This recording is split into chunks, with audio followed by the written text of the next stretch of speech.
The hunger in Nora Foster's eyes was deeper than just emptiness in her stomach, as she desperately sifted through the refuse behind Callahan's general store. In the shadow of the Rocky Mountains, Denver, Colorado wasn't supposed to be where her dreams came to die. Yet here she was in 1876, 22 years old and digging through garbage like a stray dog. Hank Yancy had just dismounted his dun stallion when he spotted her slender fingers trembling as they pushed aside discarded newspapers and empty crates, her once fine dress hanging loose on her diminished frame. Something about her struck him, the quiet dignity in how she held herself despite her desperate situation. Or perhaps the way she glanced nervously over her shoulder, clearly ashamed to be caught in such a state. "You won't find much worth taking there, madam," Hank said softly, his spurs jangling as he approached. Nora startled, nearly falling backward into the pile of refuse. Her eyes, a striking shade of blue despite the dark shadows beneath them, widened with a mixture of shame and defiance. "I wasn't stealing," she said quickly, her voice hoarse but refined. "Mr. Callahan throws out damaged goods on Thursdays, and he said I could look through them." Hank removed his hat, revealing sun-bleached sandy hair. At 28, his face already showed the weathering of a man who spent his days beneath the harsh western sun. His expression, however, held no judgment, only concern. "No need to explain yourself to me," he said. "Times are hard all over." He glanced at the meager findings she'd collected in her apron: a bruised apple, half a loaf of stale bread, and a tin of beans with a dented side. Nora straightened her back, attempting to reclaim some dignity. "I'm just between situations at present."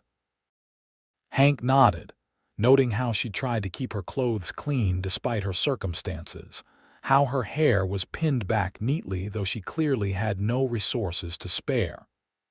This wasn't someone who had given up, just someone who had run out of options. "Miss, I don't mean to pry, but when's the last time you had a proper meal?" Her cheeks colored slightly. "I manage just fine, thank you."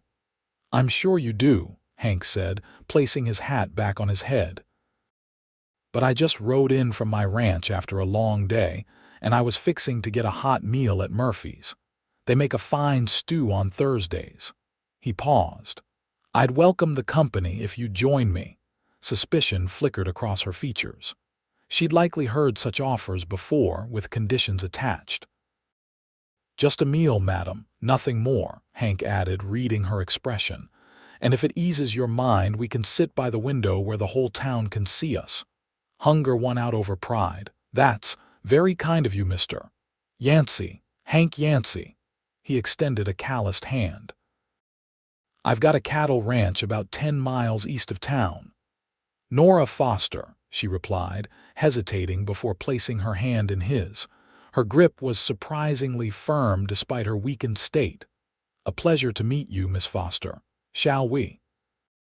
He gestured toward the main street, careful not to move too quickly or stand too close, treating her with the same respect he'd offer any lady in Denver. As they walked the short distance to Murphy's, Hank noticed how Nora attempted to brush the dirt from her skirt, how she tried to walk with pride despite the holes in her boots. Something about her resilience touched him. Murphy's was busy but not crowded. True to his word, Hank secured them a table by the window, even pulling out Nora's chair for her. The whispers from other patrons weren't lost on either of them. "Don't mind them," Hank said quietly as they settled. "Folks around here just have precious little to occupy their minds." Nora's gaze remained fixed on the worn tablecloth. "I'm afraid I've become something of a spectacle these past weeks." Before Hank could respond, a waitress approached. "Evening, Mr. Yancy. Your usual." "2 bowls of stew, please, Martha, and some fresh bread if you've got it." Martha's eyes flickered to Nora, taking in her disheveled appearance, but she nodded without comment and departed. "You're known here," Nora observed. Been coming to Denver for supplies since I established my ranch 3 years back. He rested his arms on the table. I don't mean to overstep, but you don't strike me as someone who's been down on her luck for long. Nora's fingers twisted in her lap. No, I suppose not. 6 weeks ago, I had a position as a governess for the Blackwell family in Chicago. I came west because... She hesitated. Well, that doesn't matter now. The teaching position I was promised in Denver fell through, and my funds, they didn't last as long as I'd hoped. No family to help you. None, she said simply, in a tone that discouraged further questions on that topic.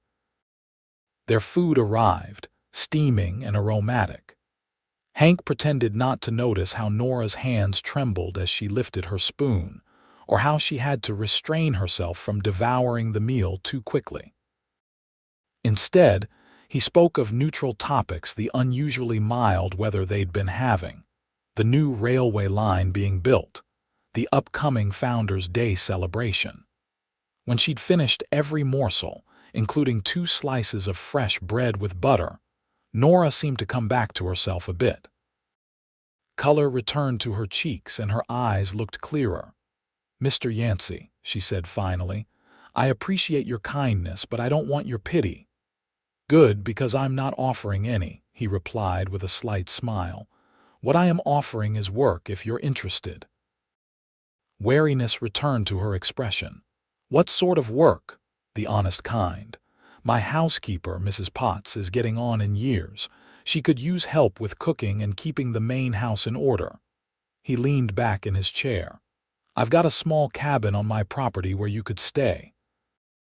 It's nothing fancy, but it's clean and safe." Nora studied him, searching for deceit or hidden intentions. "Why would you offer such a position to a stranger?" "Because Mrs. Potts has been complaining for months that she needs help, and because you look like someone who's fallen on hard times but hasn't lost her dignity." He shrugged. "And because I believe people deserve a chance to prove themselves. And what would be expected of me exactly?" Her tone made it clear what she was asking. Hank met her gaze directly. "Cooking, cleaning, helping Mrs. Potts manage the household, nothing more. You'd have your own cabin, your own space. I don't mix business with other matters."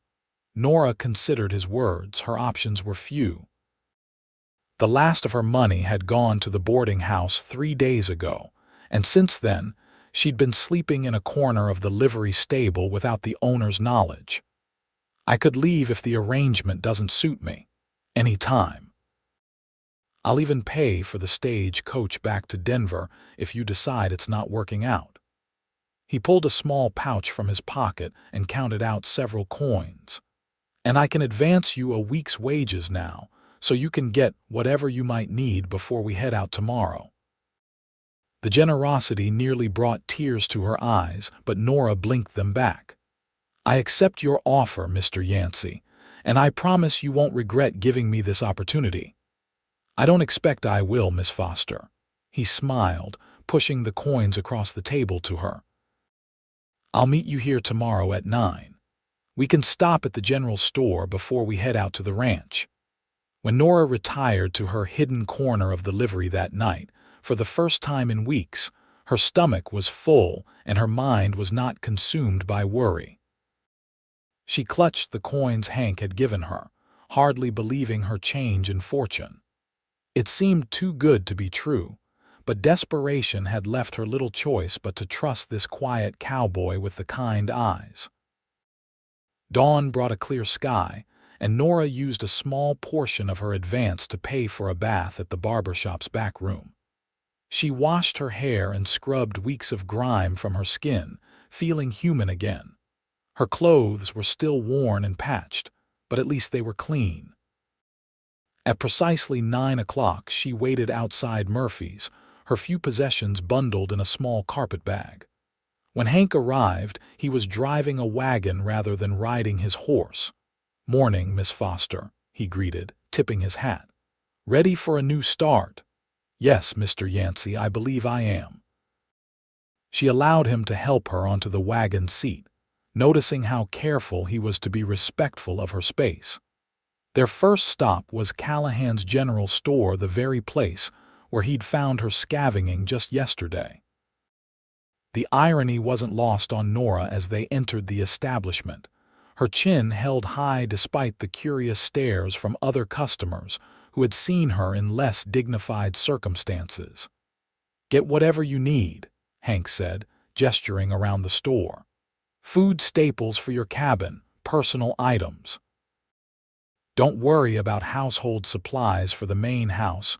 We'll handle that separately." Nora moved through the store with careful deliberation, selecting only necessities despite Hank's encouragement to take what she needed. Her selections were modest: flour, sugar, coffee, dried beans, a small cut of salt pork, matches, soap, and a simple hairbrush to replace the one she'd sold weeks ago. Hank watched her thoughtfully, then added several items to their purchase without comment: a tin of peaches, a jar of honey, a small sack of hard candies, and a length of blue cotton fabric that matched her eyes. "You might want to make yourself a new dress when you get settled," he said when she looked at him questioningly. While Mr. Callahan totaled their purchases, Hank moved to another section of the store and returned with a woolen shawl. "Nights get cold out on the ranch, even in summer," he explained, adding it to their pile. As they loaded their purchases into the wagon, Nora felt a strange mix of emotions: gratitude, embarrassment at needing charity, and a cautious hope that perhaps her luck had finally turned. The journey to the Yancy ranch took most of the day. As they left Denver behind, the landscape opened up rolling grasslands with the distant mountains to the west. Hank pointed out landmarks as they traveled, speaking of his cattle, the seasonal rhythms of ranch life, and the community of ranchers and farmers scattered across the territory. "It's not always easy," he admitted as the wagon rolled along the rutted trail. "Drought, blizzards, rustlers, they all take their toll. But there's something about building something with your own hands, watching it grow. It gets in your blood." Nora listened, finding herself drawn to his obvious passion for his land. "How did you come to have your own ranch so young?" she asked. A shadow passed over Hank's features. "My brother and I started it together after the war. He didn't make it through last winter's fever." He cleared his throat. "But he'd be proud to see how the herd's grown." "I'm sorry for your loss," Nora said softly. "Life goes on," Hank replied, though the grief in his eyes told a different story. "What about you? You mentioned you were a governess. You must be educated." Nora nodded. "My father was a professor before he died. He believed his daughter should be as well educated as any son would be. I was teaching the Blackwell children reading, writing, mathematics, and French." "French?" Hank raised an eyebrow. "Fancy." Mrs. Blackwell insisted. She wanted her daughters to be accomplished and her sons to be worldly. Nora's expression darkened slightly. "Though Mr. Blackwell had other ideas about my role in their household." Hank's jaw tightened with understanding. "So that's why you came west." "A hasty departure, yes. I'd corresponded with the schoolmaster in Denver who promised me a position, but when I arrived..." She shrugged. "He'd hired someone else, a man. Said the town council wouldn't approve of an unmarried young woman teaching their children." "Their loss," Hank said simply. By late afternoon they crested a gentle hill and Hank pointed ahead. "There it is, Yancy Ranch." Below them stretched a neat collection of buildings: a two-story farmhouse painted white with green shutters, a large barn, several corrals, a bunkhouse, and a few smaller outbuildings. A creek wound through the property, lined with cottonwoods. In the distance, cattle dotted the grassland and several horses grazed in a fenced pasture near the barn. "It's lovely," Nora said, genuinely impressed by the well-maintained property. "It's home," Hank replied simply, a note of pride in his voice. As they approached, a woman emerged from the main house, stout and gray-haired, wearing a practical dress and apron. She shaded her eyes against the late afternoon sun, watching their approach. "That's Mrs. Potts," Hank explained. "Been with me since I started this place. She's opinionated and doesn't suffer fools, but she's got a good heart." The wagon rolled to a stop in front of the house, and Hank jumped down, moving to help Nora descend. "So you finally listened to me about getting help, Mrs. Potts called, approaching them with a critical eye that took in Nora's worn clothing and thin frame. "About time. Mrs. Potts, this is Miss Nora Foster. Miss Foster, this is Mrs. Edith Potts, who runs this household with an iron fist and makes the best apple pie west of the Mississippi." The older woman harumphed at the compliment but extended a work-roughened hand to Nora. "Welcome to Yancy Ranch, Miss Foster. I hope you're not afraid of hard work." "No, madam," Nora replied, standing straight despite her fatigue from the journey. "I'm grateful for the opportunity." Mrs. Potts studied her for a moment, then nodded approvingly. "You'll do, I expect. Let's get you settled in your cabin and then you can wash up for dinner." The cabin that would be Nora's new home was small but sound, a single room with a bed, table, 2 chairs, a small cook stove, and a chest of drawers. A braided rug covered part of the wooden floor, and curtains framed the 2 windows. It was simple but clean, and more importantly, it was hers. "I'll leave you to get settled," Hank said, depositing her purchases and carpetbag inside the door. "Dinner's at 6 in the main house. Don't worry about starting work today, get some rest, and Mrs. Potts will show you the ropes tomorrow." Left alone, Nora sat on the edge of the bed and finally allowed herself to release the breath she felt she'd been holding for weeks. The mattress was firm but comfortable, the sheets clean and smelling of sunshine. Through the window, she could see the main house, the barn, and beyond them, the vast expanse of Colorado countryside. For the first time since fleeing Chicago, she felt safe. That evening, she shared a meal with Hank, Mrs. Potts, and the ranch foreman, a taciturn man named Jake Wilson. The food was simple but abundant: roast beef, potatoes, fresh bread, and green beans from Mrs. Potts's garden. Miss Foster was a governess in Chicago, Hank explained to the others. Taught French, among other things. "French?" Mrs. Potts exclaimed. "Well, isn't that something? I always said this place could use a bit of refinement." Jake merely nodded, more interested in his food than conversation. As the meal progressed, Mrs. Potts outlined what would be expected of Nora: helping with cooking, cleaning the main house, laundry, tending the kitchen garden, and occasionally preparing meals for the ranch hands during busy seasons. "I won't lie to you, girl. It's hard work," the older woman said. "But you'll be treated fair, have Sundays to yourself, and Mr. Yancy's good about giving time off when needed." "I'm not afraid of hard work, Mrs. Potts," Nora assured her, "and I'm a quick learner."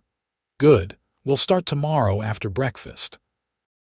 That night, in her own cabin with the door securely locked, Nora marveled at the turn her fortune had taken.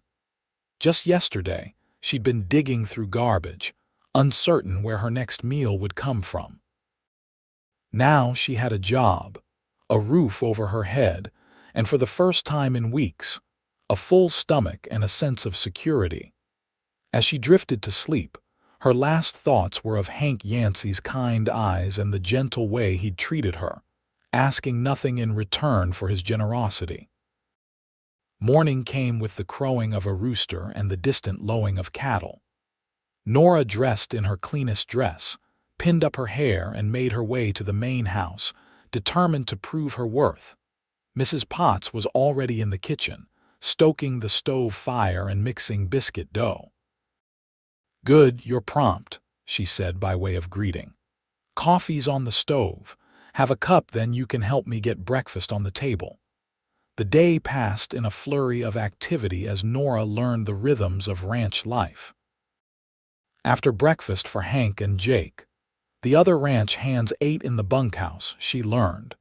There were dishes to wash, beds to make, floors to sweep, laundry to tackle, and bread to bake for the evening meal. Mrs. Potts was demanding but fair, showing Nora each task with patience before expecting her to take it on independently. By midday, Nora's hands were red from hot water and her back ached from unfamiliar labor, but there was satisfaction in the work in seeing immediate results from her efforts. "You're doing fine," Mrs. Potts told her as they paused for a quick lunch of cold beef sandwiches. "Better than I expected, truth be told. You've got good hands and you don't complain." "I'm grateful for the chance," Nora replied simply. The older woman studied her thoughtfully. "Mr. Yancy said he found you in a bad way in Denver." Nora's cheeks colored. "Yes, I had run out of options," Mrs. Potts nodded. "We all hit hard times. It's what you do after that counts." She pushed a plate of cookies toward Nora. "Have another. You're too thin by half." Over the next few days, Nora fell into the routine of ranch life. She saw little of Hank, who was busy with spring calving and spent most of his days out on the range with his men. But each evening she helped serve dinner in the main house, and he always inquired about her day, whether she was settling in comfortably, if she needed anything. His genuine concern touched her, though she maintained a professional distance, mindful of her position as an employee. Still, she couldn't help noticing the way the setting sun brought out gold highlights in his sandy hair, or how his smile transformed his weathered face. A week after her arrival, Nora was hanging laundry on the line behind the house when Hank approached, leading his horse. "Miss Foster," he called, tipping his hat. "How are you finding life at the ranch?" "Very well, thank you, Mr. Yancy," she replied, securing a sheet to the line. "Mrs. Potts has been most helpful in teaching me my duties." He smiled. "She says you're a quick study and work harder than most." "High praise from Mrs. Potts," Nora said, returning his smile.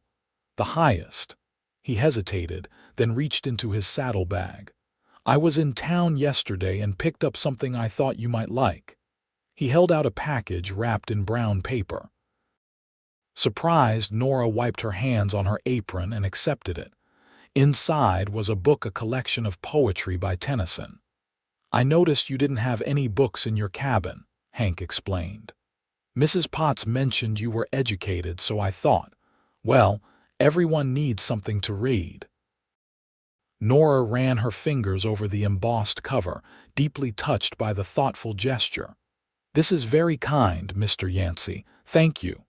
There are more books in the house, in the study. You're welcome to borrow them any time." "I'd like that," she said, meeting his gaze. For a moment, something passed between them, a connection that went beyond employer and employee. Then Hank cleared his throat and stepped back. "Well, I should get back to work. Those calves won't check themselves." He mounted his horse with fluid grace. "Enjoy the book, Miss Foster." As she watched him ride away, Nora clutched the volume to her chest, a warmth spreading through her that had nothing to do with the spring sunshine. The following Sunday, her day off, Nora decided to explore the ranch property. The day was mild, with a gentle breeze carrying the scent of wildflowers across the grassland. She packed a simple lunch and the book of poetry, intending to find a quiet spot by the creek to read and relax. The cottonwoods along the creek provided dappled shade, and Nora settled on a grassy bank, spreading her shawl beneath her. The water gurgled pleasantly over rocks, and birds called from the trees. After weeks of anxiety and hardship, the peaceful scene was a balm to her spirit. She had been reading for perhaps an hour when the sound of hoofbeats drew her attention. Hank approached on his dun stallion, slowing when he spotted her. "Miss Foster," he called, dismounting. "Enjoying your day off?" "Very much," she replied, marking her place in the book. "Your land is beautiful, Mr. Yancy."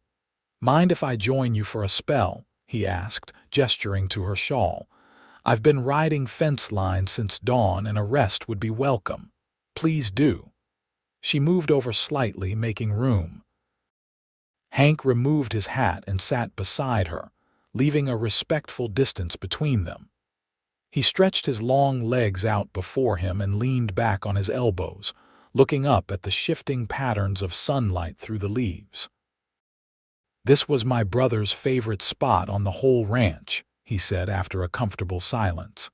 "He used to fish here almost every Sunday evening in summer." "You must miss him terribly," Nora said softly. Hank nodded. "James was 4 years older, looked out for me our whole lives. After our parents died, he was the one who got it in his head to come west and start a ranch." A sad smile crossed his face. "I just followed along like I always did, never expected to be running this place on my own." "You've done well," Nora observed. "The ranch is thriving." "Some days I think so, other days." He shrugged. "What about you? You mentioned your father was a professor. What of your mother? She died when I was 14. "Consumption," Nora replied, plucking a blade of grass and twisting it between her fingers. "Father and I managed together until he passed 3 years ago. A heart ailment." She paused. With no other family and no inheritance to speak of, becoming a governess seemed the most respectable option for a woman with my education but limited prospects. "And then Mr. Blackwell made that position untenable," Hank concluded, his jaw tightening slightly. "Yes." Nora looked away. "I left rather abruptly when his attentions became too persistent to ignore. Mrs. Blackwell accused me of encouraging him, of course. She refused to provide a reference." "That's why you were desperate in Denver," Hank said, understanding dawning. "No money, no references." Nora nodded, embarrassed but relieved to have the truth out. "I tried to find any work, but without references." "Well, you've got a place here as long as you want it," Hank said firmly. "And if you ever decide to move on, I'll provide a glowing reference. Thank you." She met his gaze, struck again by the kindness in his eyes. "For everything." They sat in companionable silence for a while, listening to the creek and the rustling leaves. Finally, Hank gestured to her book. "Tennyson. Do you have a favorite?" "Ulysses," she replied without hesitation. "Though the Lady of Shalott is a close second. Would you read some?" "It's been a long while since I heard poetry read aloud." Surprised but pleased, Nora opened the book to Ulysses and began to read, her voice clear and expressive as she brought the words to life. Hank listened intently, his eyes closed, a small smile playing at the corners of his mouth. When she finished, he remained quiet for a moment before saying, "To strive, to seek, to find, and not to yield, that's something, isn't it? A way to live." "It is," Nora agreed, touched by his thoughtful response. They talked for another hour, discovering shared interests in literature and history. Hank had been educated at a boarding school in Boston before the war, she learned, and had a keen mind beneath his cowboy exterior. As the sun began its westward descent, they reluctantly agreed it was time to head back to the house. Walking side by side, leading his horse, Nora felt a shift in their relationship, no longer just employer and employee, but perhaps friends. Spring gave way to summer, and Nora settled fully into life at the ranch. Her cabin became a home with wildflowers in a jar on the table, the blue fabric Hank had bought transformed into a new dress, and several books borrowed from the main house stacked beside her bed. Her work with Mrs. Potts progressed from instruction to collaboration, with the older woman gradually trusting Nora with more responsibilities. They developed a comfortable rapport, with Mrs. Potts's gruff exterior occasionally softening to reveal maternal concern for the young woman's well-being. "You've put on a bit of weight," she observed one day as Nora kneaded bread dough. "Looks good on you. You were nothing but skin and bones when you got here." Nora smiled. Your cooking would fatten anyone, Mrs. Potts. HMPH. Speaking of which, Mr. Yancy mentioned you make a fine apple tart. Said you told him your father had a special recipe. Yes, with cinnamon and a touch of nutmeg. Father loved it. Mrs. Potts nodded decisively. You'll make it for Sunday dinner. Mr. Yancy's been working himself to the bone with those new cattle he bought. Deserves a treat. Nora couldn't help but notice that Mrs. Potts seemed to be finding more reasons for her to interact with Hank, asking her to bring him coffee in the study, suggesting she deliver his lunch when he was working in the barn, assigning her to serve his dinner each evening. And if Nora was honest with herself, she didn't mind these opportunities. Her initial gratitude toward Hank had developed into genuine admiration, and increasingly, something warmer that made her pulse quicken when he entered a room.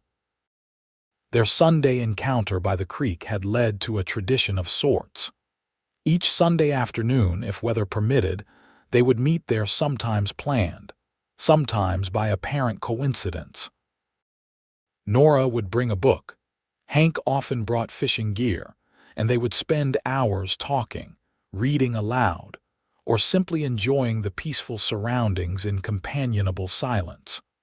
On one such Sunday in late July, they sat beneath the cottonwoods as thunderheads built in the western sky. The air was heavy with approaching rain, the birds unusually quiet. Storm's coming, Hank observed, glancing at the darkening horizon.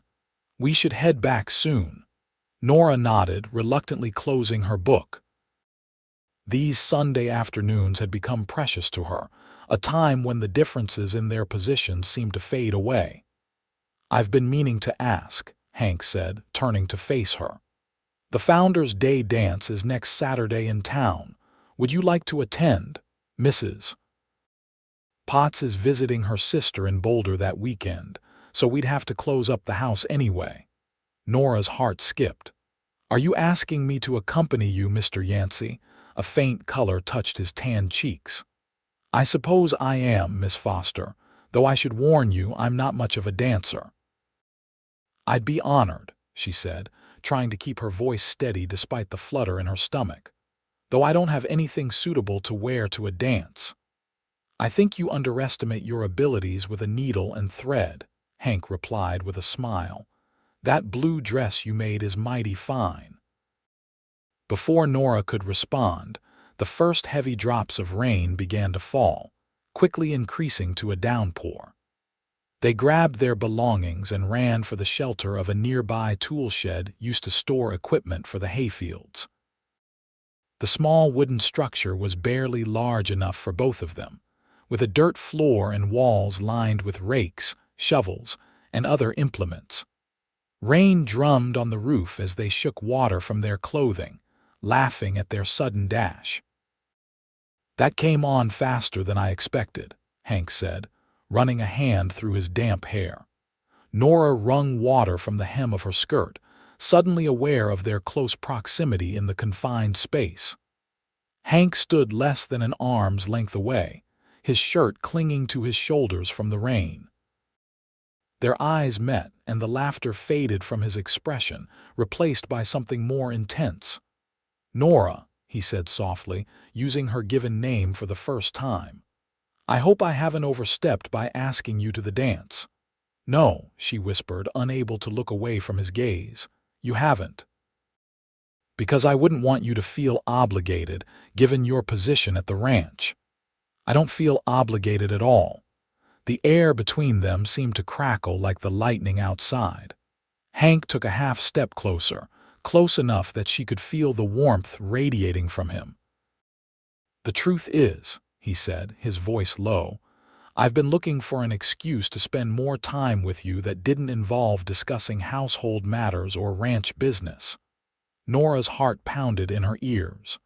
I've enjoyed our Sundays by the creek, as have I, more than I can say. His hand rose, hesitating before gently tucking a strand of damp hair behind her ear. The brief contact sent a shiver through her that had nothing to do with her wet clothes, Thunder rumbled overhead, but neither of them paid it any mind. The moment stretched between them, taut with possibility. Then Hank took a deep breath and stepped back, creating distance. "We should wait out the worst of the rain," he said, his voice rougher than usual. "Shouldn't last long, these summer storms." Nora nodded, both disappointed and relieved by his restraint. The intensity of her feelings for him was new and somewhat frightening. She'd come to Yancy Ranch desperate and destitute. The last thing she wanted was to jeopardize her position, or, worse, discover that Hank's interest was merely pity or a passing fancy. They waited in silence until the rain slackened, then made their way back to the ranch buildings, careful to maintain a proper distance between them despite the charged atmosphere that lingered. The week leading up to the Founders' Day dance passed in a flurry of activity. Between her regular duties, Nora worked on transforming her best dress for the occasion, adding lace she'd purchased on her last trip to town and modifying the neckline to a more fashionable cut. Mrs.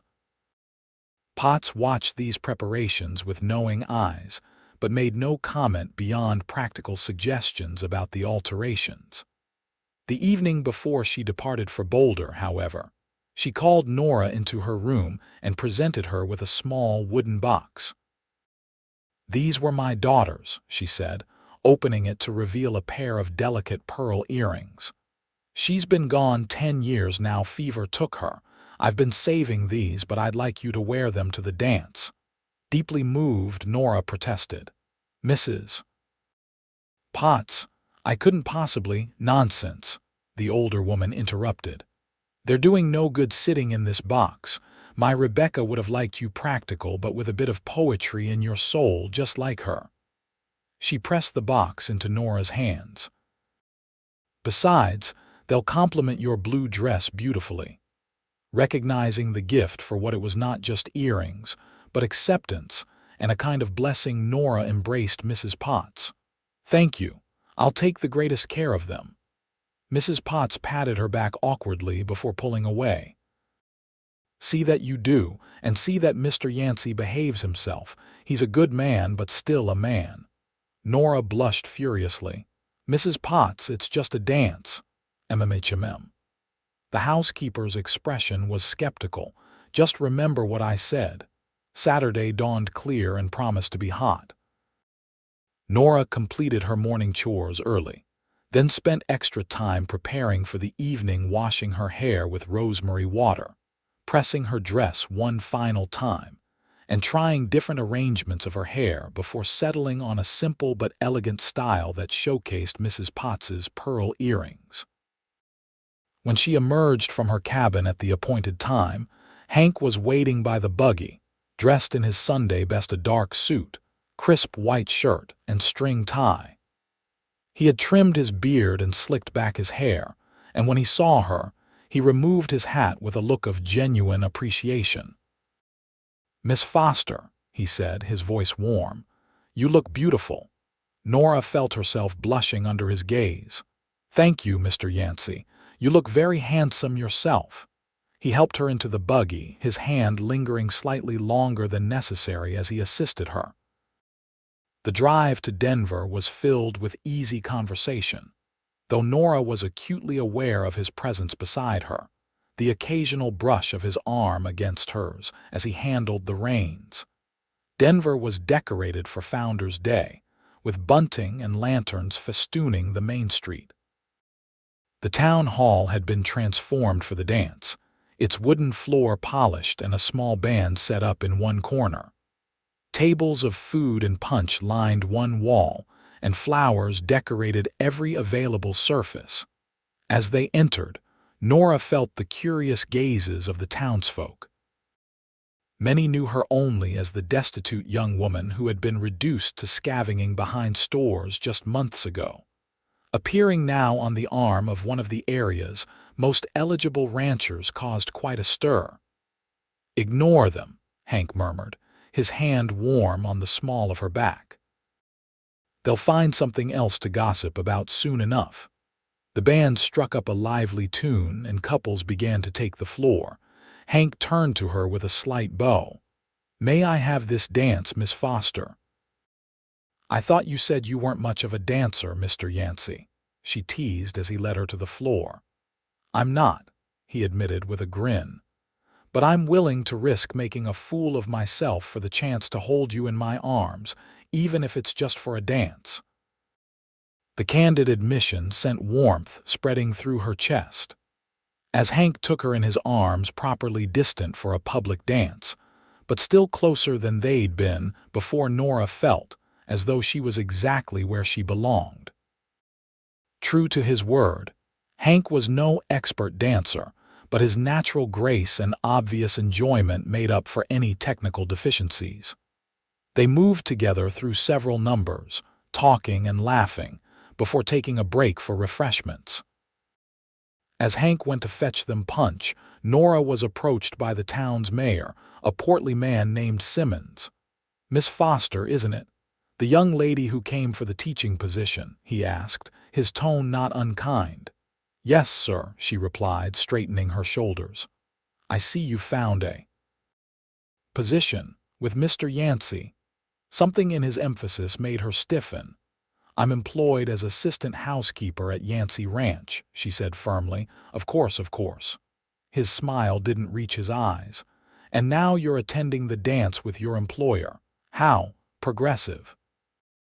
Before she could respond, Hank returned, handing her a cup of punch and fixing the mayor with a cool stare. "Evening, Simmons. I see you've met Miss Foster. Indeed, we were just discussing her employment at your ranch." The mayor's tone remained insinuating. Hank's jaw tightened. "Miss Foster is a valued member of my household staff and a lady deserving of every respect." His voice was quiet but carried an unmistakable warning. The mayor seemed to reconsider his approach. "No offense intended, Yancy, just making conversation." He nodded to Nora. "Enjoy the dance, Miss Foster." With that, he moved away to greet other guests. "I'm sorry about that," Hank said once they were alone. "It's not your fault," Nora replied, though she felt shaken by the encounter.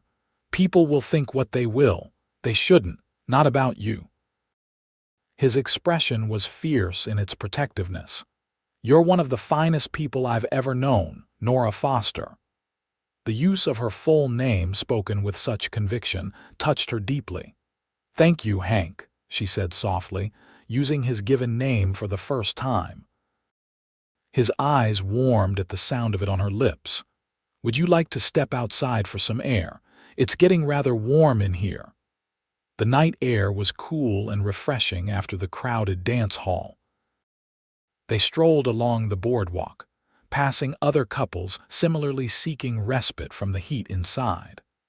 Lanterns cast a golden glow over the street, and music drifted from the open doors of the town hall. They found a quiet corner near a small garden behind the building, where a bench sat beneath a trellis covered in climbing roses. The scent of the flowers mingled with the night air as they sat, Hank careful to leave appropriate space between them, despite his obvious desire to be closer. "I want to apologize again for Mayor Simmons," he said after a moment, "and for putting you in a position where people might think improper things about your character." Nora shook her head. "You have nothing to apologize for. You've been nothing but respectful and kind since the moment we met." She hesitated, then added softly, "In fact, you saved me." "No," Hank said firmly. "You would have saved yourself eventually. You're too strong and too capable to have remained in that situation for long. I just happened along at the right moment." His faith in her, even when she'd been at her lowest, warmed her heart. "Nevertheless, I'm grateful our paths crossed that day. As am I." He turned slightly toward her on the bench. "More grateful than I can express." In the lantern light, his eyes were dark and intent on her face. Nora felt herself drawn toward him, the attraction that had been building between them for months reaching a crescendo. "Hank," she whispered, hardly aware she'd spoken aloud. He leaned forward slowly, giving her every opportunity to pull away. When she didn't, his lips met hers in a gentle, questioning kiss. His hand came up to cup her cheek, thumb brushing softly against her skin as if she were made of the finest porcelain. The kiss was brief but profound, a promise and a question all at once. When he pulled back, his expression was vulnerable in a way she'd never seen before. "I've been wanting to do that for weeks," he admitted, his voice rough. "Probably since that day by the creek when you read Tennyson aloud." Nora's heart fluttered in her chest. "I've wanted you to," she confessed. He took her hand, entwining their fingers. "Nora, I need you to understand something. This whatever is happening between us, it has nothing to do with your position at the ranch. If you don't feel the same way, nothing will change about your employment or how you're treated. I would never use my position to—" She stopped his words with another kiss, brief but certain. "I know that, Hank. I know your character." Relief flooded his features. "Good. Because I care for you deeply, Nora Foster, more than I thought possible after losing James, and I'd like to court you properly if you're amenable." "I am very amenable," she replied, unable to suppress her smile, "though people will talk." "Let them," he said dismissively. "We know the truth of things." They returned to the dance hall hand in hand, no longer pretending to be merely employer and employee. They danced several more numbers, Nora glowing with happiness despite the curious and sometimes disapproving looks from the townsfolk. As the evening drew to a close, they joined in the final waltz, Hank holding her closer than was strictly proper but still within the bounds of decency. "Thank you for bringing me tonight," Nora said as they moved across the floor. "It's been a wonderful evening." "It has," he agreed, his eyes never leaving her face. "Though I think I might be the talk of the town for a while. Because of me. Because every eligible bachelor in the county is going to be jealous that I'm courting the most beautiful and intelligent woman in Colorado territory." His open admiration made her laugh. "I think you exaggerate, Mr. Yancy." "Not at all, Miss Foster." His expression grew serious. "I'm the luckiest man in this room, and I know it." The ride back to the ranch was quiet but comfortable, with Nora seated closer to Hank than she had been on the journey in.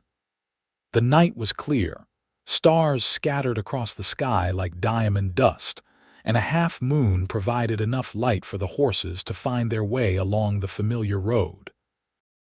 When they reached the ranch, Hank helped her down from the buggy, his hands lingering at her waist. "I'll see you to your door," he said, offering his arm. At her cabin, they paused, reluctant to end the evening. Hank took both her hands in his thumbs tracing circles on her palms. "Thank you for a wonderful night, Nora."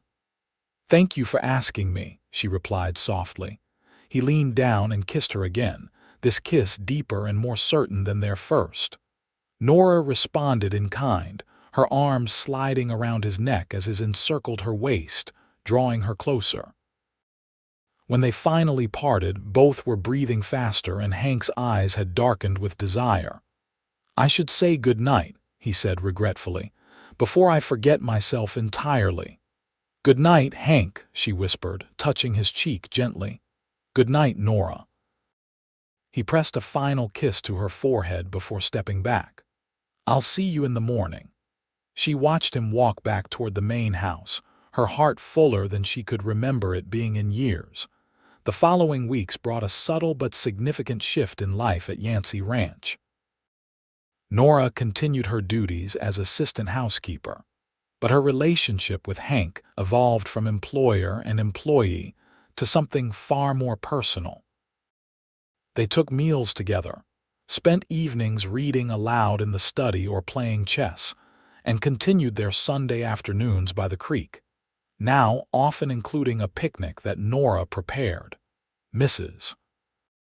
Potts, upon returning from her sister's, took one look at them at the breakfast table and declared, "Well, it's about time," before continuing with her duties as if nothing had changed. Her tacit approval meant more to Nora than the woman would ever know. In early September, with autumn beginning to touch the cottonwoods with gold, Hank suggested they ride to a ridge overlooking the ranch, one of his favorite spots on the property. Nora, who had become a competent rider under his tutelage, readily agreed. The day was perfect warm sunshine, a gentle breeze, and clear skies that seemed to stretch forever. From the ridge, they could see the entirety of Yancy Ranch spread below them, the house and outbuildings, corrals, barn, the creek winding through the property. And beyond, the grazing lands where Hank's cattle fattened on the rich grass. "It's beautiful," Nora said, taking in the vista. "You've built something remarkable here, Hank." He dismounted and helped her down from her horse, keeping his arms around her waist longer than necessary. "It was James's dream first," he said, "but it's become mine, and lately—" He paused, looking into her eyes. "Lately, I've been thinking about the future of this place, about what it could become." There was something in his tone that made Nora's heart quicken. "Oh." Hank took her hands in his expression serious yet tender. "Nora Foster, when I found you behind that store in Denver, I had no idea how completely you would change my life. These past months with you have been the happiest I can remember. You've brought light back into my home and my heart after I thought it would always be shadowed by grief." Tears pricked at Nora's eyes as she squeezed his hands. "You saved me, Hank, in every way a person can be saved." "No," he said firmly. "You would have found your way, but I'm grateful beyond words that your path led you to me." He took a deep breath, then reached into his pocket and withdrew a small wooden box, hand-carved, she realized, with delicate rosettes on the lid. "I made this for you." Nora accepted the box, opening it with trembling fingers. Inside, nestled on a bed of soft fabric, was a ring, a simple gold band with a small but perfect diamond. "It was my mother's," Hank explained, his voice rough with emotion. "I had it sized for you in Denver last week." Nora looked up at him, her heart pounding so hard she thought it might burst from her chest. Hank dropped to one knee before her, still holding one of her hands in his. "Nora Foster, I love you with all my heart. Would you do me the extraordinary honor of becoming my wife? Of building a life with me here, making this ranch our home, starting a family together if that's what you want." Tears spilled freely down Nora's cheeks now, but they were tears of joy. "Yes," she whispered, then louder. "Yes, Hank Yancy, I will marry you. I love you too so much." His face broke into a radiant smile as he rose, taking the ring from the box and sliding it onto her finger. It fit perfectly, catching the sunlight as Nora held up her hand to admire it. "It's beautiful," she breathed. "Not half as beautiful as you," Hank replied, pulling her into his arms and kissing her with a passion that left her breathless. When they finally broke apart, Nora rested her head against his chest, listening to the steady beat of his heart. "From garbage to greatness," she murmured with a small laugh. "I never imagined my life could change so completely in just a few months." Hank tipped her chin up to look into her eyes. "You were always meant for greatness, Nora. You just needed someone to remind you of your worth." He kissed her again, gently this time. "And I intend to spend the rest of my life doing exactly that." They were married 6 weeks later in the small church in Denver, with Mrs. Potts, Jake Wilson, and the ranch hands in attendance. Nora wore a new dress of ivory silk ordered from Chicago with Mrs. Potts's pearl earrings and wildflowers in her hair. Hank, in a new suit, looked at her with such adoration as she walked down the aisle that several women in the congregation were moved to tears. Their vows were simple but heartfelt, promises to love, honor, and cherish each other through whatever life might bring.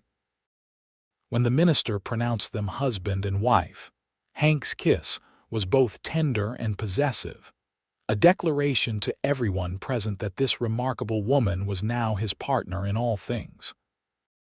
The reception was held at the ranch, with tables set up under the cottonwoods by the creek, the spot that had become so special to them during their courtship.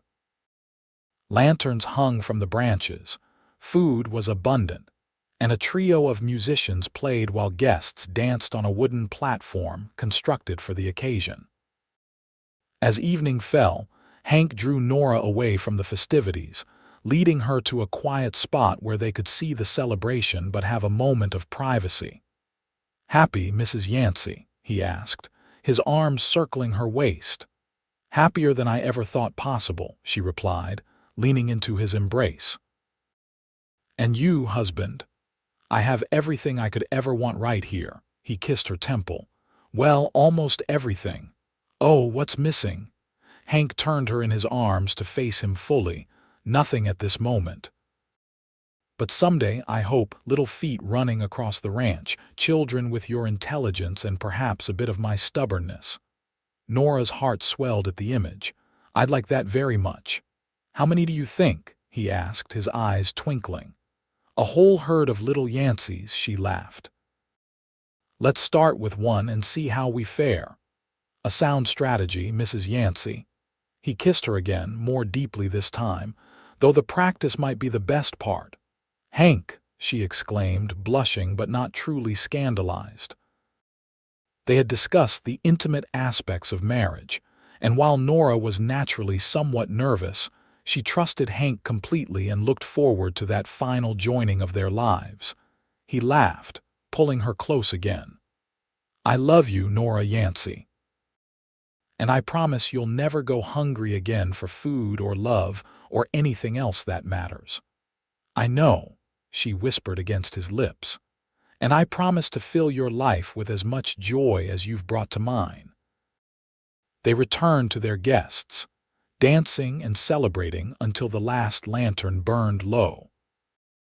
As they bid farewell to the final departing visitors, Hank swept Nora into his arms and carried her across the threshold of the main house, now their home together, and up to the master bedroom, where their new life would truly begin.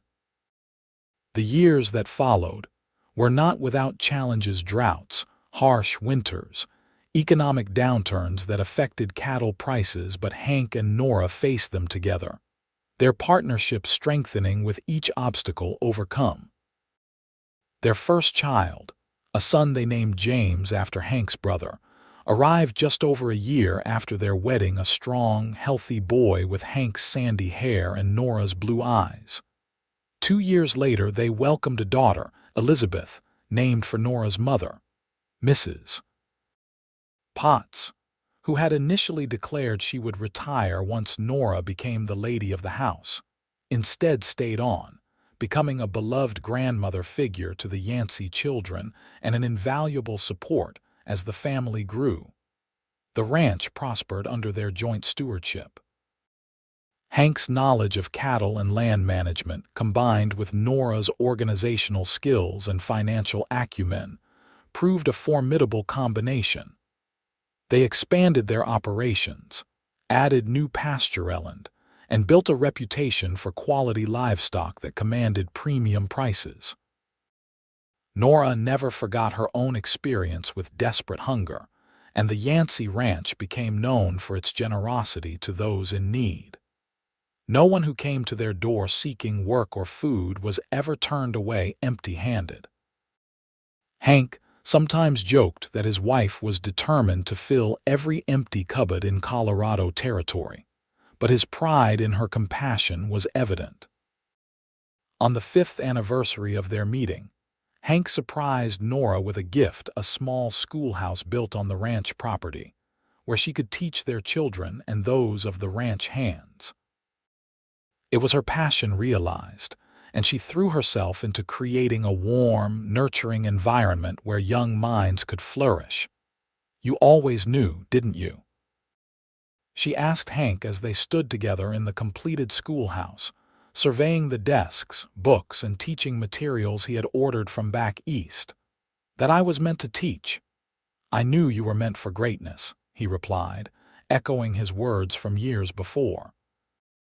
Teaching is just one of your many gifts.